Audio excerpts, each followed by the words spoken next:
DeMeco Ryans spoke to the media today after a short respite during the bye week, and let's get one thing straight, okay? I'm going to get a few things wrong this week, and this is going to be one of them at some point. And Siri's not helping me out at all. Hey, they play at Lumen Field, right? Yes, Lumen Field. The Seattle Seahawks play their home games at CenturyLink Field. Go die, Siri. My God. Oh, God. I'm going to call Mike McDonald Mike McDaniel at least 7 times. One thing I will not get screwed up. I'm not going to be one of those people that take Sam Darnold lightly, all right? There's a press conference today, and there wasn't a single question about Sam Darnold. I'm not faulting anybody yet. There's plenty of time for that during this week. But Sam Darnold is playing with numbers that are better than Josh Allen's last year when he was the MVP. He's the real deal so far this year, all right? He's not just some product of Jamar Jefferson or anything else. He's playing very, very well. He is a little bit of a product of Jackson Smith and Jigba. What I want to get to the Texans offense first. DeMeco was asked about the defensive line for the Seahawks. This is what he said. They're starting up front with their defensive line, like the interior piece with their tackles, Murphy, Reed, Williams. They're really big guys inside, strong. It's hard to move those guys inside, so it starts there. And then on the edges, really smart players on the edge with Nwosu, with Mafe, with all the guys that they have, DeMarcus Lawrence, like all those guys done a really nice job on the edges. Their entire defense line, I feel like that's the strength of their defense. Right? And it's going to be a challenge for us to handle their front. It's all going to start there. Any team that's been able to move the ball versus these guys, you have to do a good job versus their front. And they're good in the run game, also in the pass game with the stunts that they run. They don't have to pressure much because they get a lot of pressure with their front 4 guys. So, a huge challenge for us, challenge for our offensive line this week. Yeah, that was a key thing that DeMeco said there at the end. They don't have to blitz a lot. They got a lot of what they did last week where they had 7 sacks versus the Jaguars. And, depending on which stat service you're looking at, between 25 and 35 pressures. They were in Trevor Lawrence's face all day long, and that's with a secondary that was really banged up. If there's one thing you notice about those sacks that I showed right there, none of them were super fast. None of them was somebody just careening off the edge, unblocked or anything. The Jaguars, by and large, did a pretty good job of, getting the protections right and blocking for a little bit. But the coverage downfield in the second through fourth quarters was really good. The Seahawks, they had some botched coverages early in the first quarter, and Trevor Lawrence misfired on one of them, but connected on another couple for their first touchdown. They started playing more man after that. And Lawrence, you could see, was just searching for answers and not finding them. I think CJ getting the ball out of his hands quickly is going to be a big deal in this game. And CJ finding the open guys and choosing the right matchups, being a higher football IQ player than Trevor Lawrence, that's going to be key in this game. Because as you saw there, it wasn't like the offense, and those weren't all the sacks. There were a couple sacks that were a little bit slower, but I didn't want to violate the copyright rules. One of the Seahawks viewers of the channel left this comment, and I think it matches the eyeball test.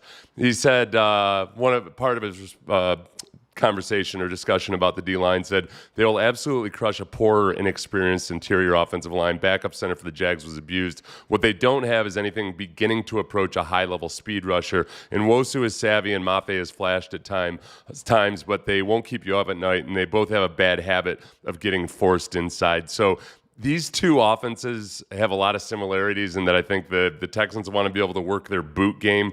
We'll get to the Seahawks offense where Clint Kubiak, big shocker, right, is using boot action a lot and the play action and all of that. But in terms of this offense and this offensive line and some of the improvement they've shown over the last couple weeks, CJ getting the ball out of his hands quickly, Ariante Ursary continuing to improve and develop, and they're going up against a front that when you look at them, at times when they're out there, it looks like they've got 4 defensive tackles out there. They are big, they're physical, they're second in the league versus the rush. So when the Texans try to run the ball, which is one of the things DeMeco talked about and credited with why the offense has improved, at least over these last couple of weeks. The things that worked the past couple of weeks offensively is just us being able to stay committed to the run game and run the football. Right? You can run the ball, you can sustain drives. That's the key. Right, and that'll be the key for us moving forward. We can do that. We can control the line of scrimmage, get positive plays in the running game. That allows Kaylee, right, to be able to open up the playbook and call whatever he wants, whatever he's installed that particular week. Everything is at his disposal when you can stay on schedule, and that's what it's been the past 2 weeks. And then that part of staying on schedule, remember the big issue early in the season was not just the run game, but also the penalties, just shooting themselves in the foot. And that's the two keys to victory. I think one is a lot easier to visualize, which is, hey, play a clean game. Don't have these pre-snap penalties. Don't make these mental errors that get you tackled for a loss or knocked back because of penalty, all of that. But the other is just that physical domination. I don't know if domination might be too ambitious, but be able to keep the ball moving at 3 and 4 yards a clip, perhaps, on working those double teams, which they've gotten better at. It is a genuine bona fide test. Like, I'm not going to have any illusions about it. Going into Lumen Field, formerly CenturyLink Field, and doing that, if they do it, I will be ecstatic. You will not be able to shut me up because it's that much of a challenge. I'll be genuinely just super enthusiastic about the rest of the season if they can get that done versus this team. In this environment, I've got a little bit of an issue what DeMeco said about Lumen Field here. Yeah, it's a fun place to play because of the environment. I think when you think about football environments and different stadiums, Seattle is one of those stadiums that ranks pretty high to me. No, not fun. Not fun at all. It's not one bit fun. It's so loud. It's so freaking loud. And I know I've talked about this. I can't express to you how loud it is.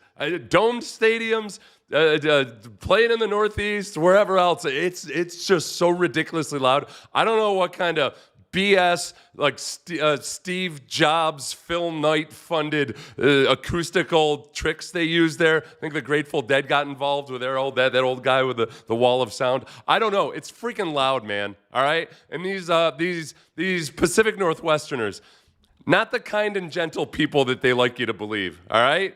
I know they're all wearing their outdoor gear and everything, and they're all crunchy or whatever. You ever been to a Trailblazers game? Savages, these people.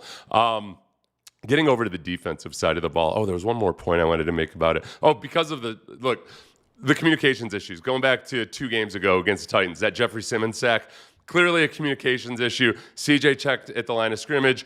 Some of the offensive linemen and or tight ends got the call. Other ones didn't. CJ really being authoritative and being sure everybody has the call. Starts with getting the play call in time from Kaylee, the operation at the line of scrimmage being quick, CJ diagnosing it, and then CJ really understanding, man, it's on me to be sure that everybody else gets it and knows and understands. We saw issues in the Ravens game with still some botched protections where everybody wasn't on the same page. It's one of the reasons I'm actually happy that the bye week came when it did, because they need to clean those communications issues up. And some of it is just a matter of reps and practicing being loud at practice.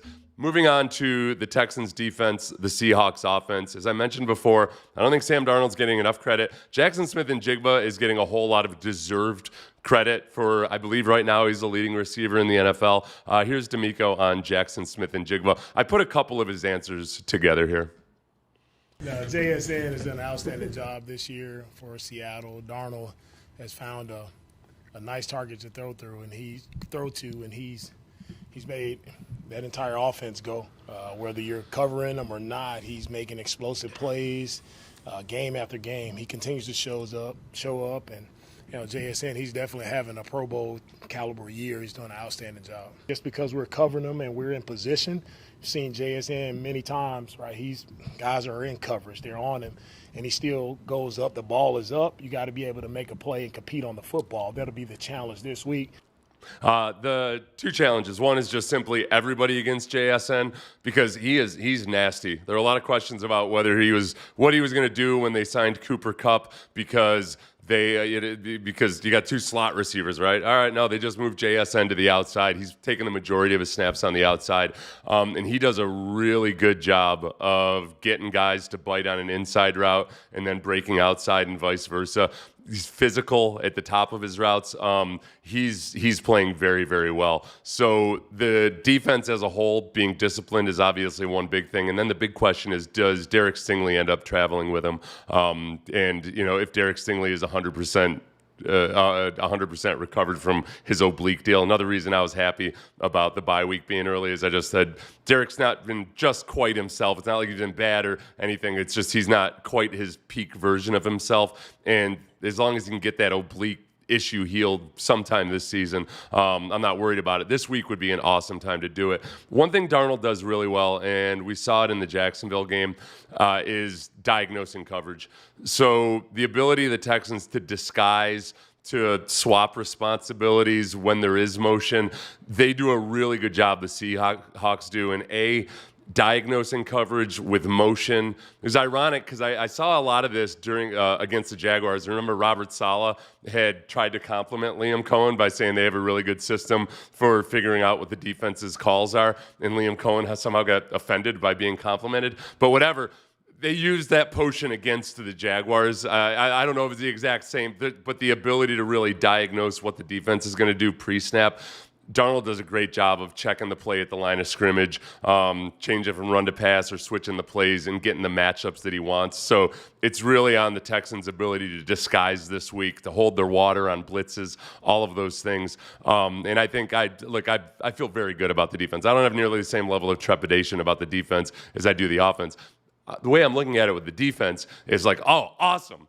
This is a really good test for the Texans defense. The offense I'm looking at is like, oh, this is a really good test for the Texans offense. But it's going to be a battle. It'll be a battle between Sam Darnold, who's playing very, very well, and a Seahawks offense that just get ready for some. It's either PTSD or nostalgia or whatever you're going to feel here. This is DeMeco talking about the Seahawks play action.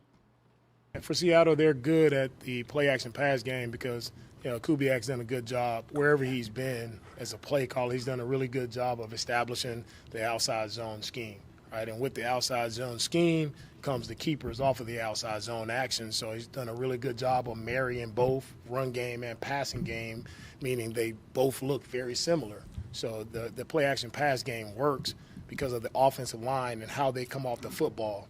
Right, how they make the run look exactly like the pass. It puts the second-level defenders in a bind where are you stepping up to defend the run or can you key it and diagnose it quick enough to understand that it's pass and now I need to drop in coverage. Yeah. I don't know why that random transition was in there for whatever reason. Does that sound familiar to anybody? Kubiak does a really good job of making the run look like the pass and vice versa. And when it's clicking, you put those safeties and second-level defenders in a bind. It's Gary Kubiak, just a younger version of it and modernized for the modern NFL. Clint Kubiak, has kind of been a rising young star, and this year he has better weapons to use, and I think, lo and behold, a better quarterback in Sam Darnold. Ask me to predict that 5 years ago. But they do all of those classic Gary Kubiak things when Gary Kubiak's offense was humming, making the run look like the pass and vice versa. And you see safeties bite on it. You see linebackers bite on it. So Kalen Bullock, but especially MJ Stewart this week. No word on Jimmy Ward yet. Let's see. Oh no, he wouldn't be back this week. Never mind. And then all of the other guys, the linebackers, everybody else, and just being disciplined versus that play action. That's the big test, aside from Jackson Smith and Jigba and the classic passing. Classic passing attack. The one thing, if you go back and you watch that Jaguars game last week, the Seahawks were 2 for 12 on third downs. It wasn't a super efficient performance on third down, but they dialed up a whole lot of shot plays or just big chunk plays, often to Jackson Smith and Jigba, but to the other guys as well. The play that sealed the game for him was a throwback to the tight end that it might as well have been Matt Schaub to Owen Daniels. It was classic Kubiak, and they do a really good job of it. This is DeMeco on why the defense is playing as well as they are. Not that they played poorly the last couple of years, but why are they playing so well this year? For me, the defense, what we've done, and we haven't changed what we've done. And again, the defense is credit to the players. Nothing to do with coaches and what we do as coaches. It's all about the players and what they're doing on the field. That's why the defense is good. It's not a magical answer that's out there. Our guys have played well, starting with our front. Our D-lines played well, specifically versus the run game. After the Tampa Bay game, felt like we've done a really nice job of playing the run, and we've improved our tackling as the season has gone on. But if we continue to improve the things we need to improve, that's tackling, stopping the run, that's attacking the football. We do those things, and that's what the players have done. That's why we playing good ball on defense. What is all the random transitions I put in there? I apologize. You guys are probably having tumors or seizures. No, I'll never put down the crack pipe, bro. Brandon, I don't know if that was directed at me or not. I've had a little bit too much coffee today. The interesting thing about that, the Texans have improved at stopping the run. The big question for me is, all right, you're facing a team that wants to run the ball a lot. Can you stop the run without loading the box like you did versus the Rams, like you did versus Derrick Henry? And this is the really interesting thing, and this is something that makes the stat nerds happy because it illustrates something that is true. I'm not arguing with the stat nerds on this, but the run game hasn't been spectacular for Seattle. Seattle ranks among the league leaders in running back carries and 8th in yards by its tailbacks. Kubiak hasn't abandoned the run. Among the league leaders in running backs and 8th in yards by its tailbacks. Kubiak hasn't abandoned the run like some of his predecessors did. The Seahawks just aren't very effective at it. We need to improve on our run game. It's pretty cut and dry. The whole, that's a little bit of a conflicting stat there. It hasn't been nearly the explosive rushing attack that Mike McDaniel would want. Mike McDonald would want.